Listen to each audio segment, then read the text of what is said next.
মোবাইলটা একটু নামান না মোবাইল সরান কেন ভাই দেন এই মোবাইলটা পিছনে রাখুন সামনে দিয়ে দেন আপনি পিছনে যান প্রতিটা গল্পই কিন্তু যখন গল্প তৈরি হয় এই অনেক কিছু থেকে আমরা ইন্সপায়ার্ড হই বাট মেইনলি কিন্তু আমরা একটা বাস্তব গল্পকেই বা একটা বাস্তব ক্যারেক্টারকেই আমরা প্রেজেন্ট করি তো অবশ্যই আপনারা যখন দেখবেন আমি তো একটা ওই জায়গা থেকে যখন একটা নায়িকার ক্যারেক্টার প্রেজেন্ট করেছি আমার স্টাডি করতে হয়েছে হ্যাঁ সো ওই জায়গা থেকে স্টাডি করে একটা ক্যারেক্টার প্লে করেছি বাট আপনারা যখন দেখবেন আপনারাই বুঝতে পারবেন যে আসলে এখানে কতটুকু মিল আছে কতটুকু নেই বাট আমি বলবো পার্সোনালি কোনো নায়িকার সাথে আসলে এই গল্পের কোনো মিল নেই সো আপনারা প্লিজ এই ভুল ভ্রান্তিতে থাকবেন না আমার কাছে মনে হয় access of anything is poison আমি যদি কাউকে ভালোবাসি সেটা যদি অনেক বেশি ভালোবাসা হয়ে যায় সেটাও পয়জন হতে পারে আমি যদি আমার কাউকে ঘৃণা করি সেটাও যদি অতিরিক্ত মাত্রায় হয় or if I do anything right or wrong সেটাও যদি অতিরিক্ত মাত্রায় হয় সব কিছুই কিন্তু আমাদের লাইফে একটা পয়জন হয়ে দাঁড়াতে পারে সো ওই জিনিসটাই আসলে আমাদের মেইনলি এখানে তুলে ধরা সো আপনারা যখন কাজটা দেখবেন তখন you will feel the same আমার মনে হয় সেটাই তো টুইস্ট টুইস্ট না থাকলে তো আসলে আপনাদের দেখার আগ্রহটাও বাড়বে না অবশ্যই এটা কি হয় আমরা যখন নায়িকারা বা একটা আর্টিস্ট শুটিং সেটে থাকে আশেপাশে কিন্তু পুরো টিম ঘিরে থাকে সো ওই টিমটাকে ঘিরেই আসলে আমার প্রথম পোস্টারটা আপনারা যে পোস্টারের কথা বলছেন আর অবশ্যই ওখানে কিছু টুইস্ট আছে কিছু থ্রিলড ব্যাপার আছে স্টোরিতে যার কারণে হচ্ছে আপনারা ওই ছবিটা দেখেছেন উইথ দ্য ব্লাড এই তো সো আই থিঙ্ক দেখলে আপনারা আরো কাজটা ভালো মতো বুঝতে পারবেন আমার মেইন আকর্ষণীয় পয়জন আমি এবার বোধহয় আমার ক্যারিয়ারে এই প্রথম আমি এত কম কাজ করেছি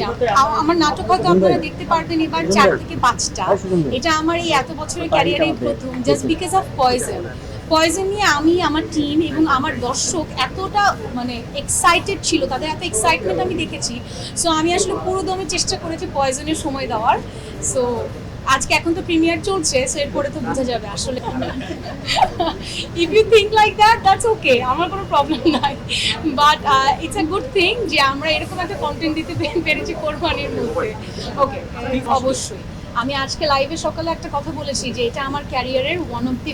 ওয়ান অফ দিন আমার সবচেয়ে ডিফারেন্ট ওয়ার্ক অ্যান্ড এটা খুব চ্যালেঞ্জিং একটা ওয়ার্ক যে আমরা নর্মালি আমাকে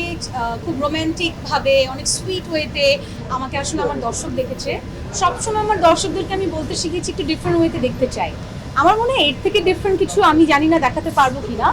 বাট আমি চেষ্টা করি আমার দীপ্তর প্রথম যে ওয়েব ফিল্মটা সেটা আমি করেছিলাম সাহসিকা সেটা দীপ্ত প্লের প্রথম ছিল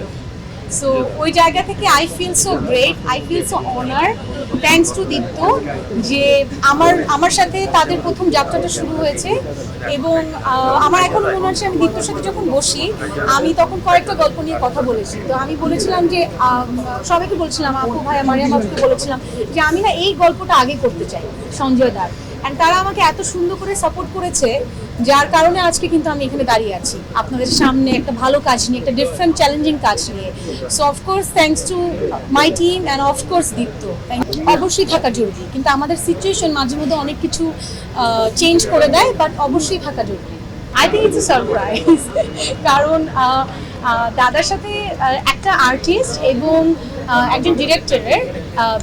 অন স্ক্রিন কেমিস্ট্রিটা খুব দরকার যে আমার ডিরেক্টর আমাকে এটা বোঝাচ্ছে যে এই ক্যারেক্টারে আমি তোমাকে এইভাবে দেখতে চাই সো এটা বলার সাথে সাথে যখন আমি বুঝে যাই that is the main thing মানে দাদা যখন আমাকে বলে ঈশা আমি তোমার এই ক্যারেক্টারটা এইভাবে চাই সেটা সামহাও আমি বুঝে ফেলি so this is call chemistry so আমার কাছে মনে হয় দাদার সাথে আমার এত ভালো ভালো কাজ হয়েছে অ্যান্ড দাদা আমাকে এত সুন্দর করে প্রেজেন্ট করেছে সঞ্জয় দা সো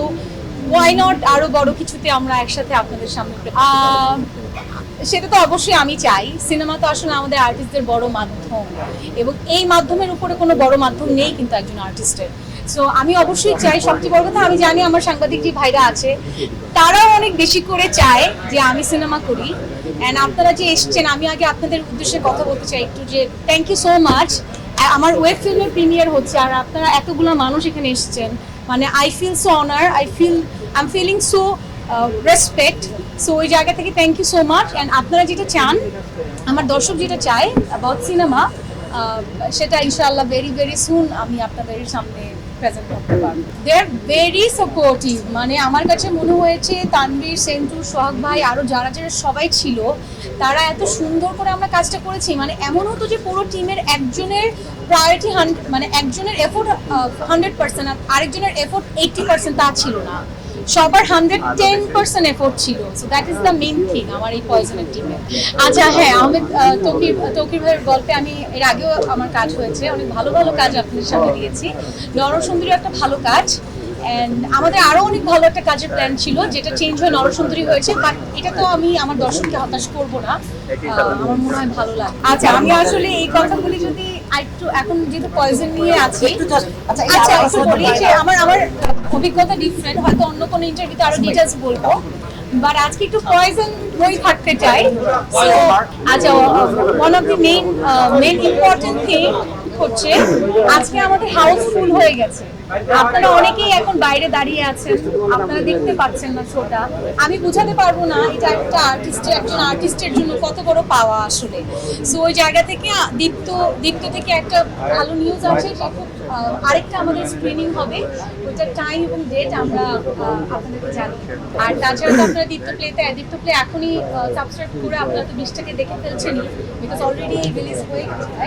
রিলিজ হয়ে গেছে। সো আপনারা চাইলে যারা ঘরে বসে দেখতে চান, স্ক্রিনিং এ না এসে আপনারা ঘরে বসেও দেখতে পারেন। আমি তো আজকে পয়জন নিয়ে কথা বলছি, আর পয়জনই হচ্ছে সবচেয়ে বড় ট্রেন্ড।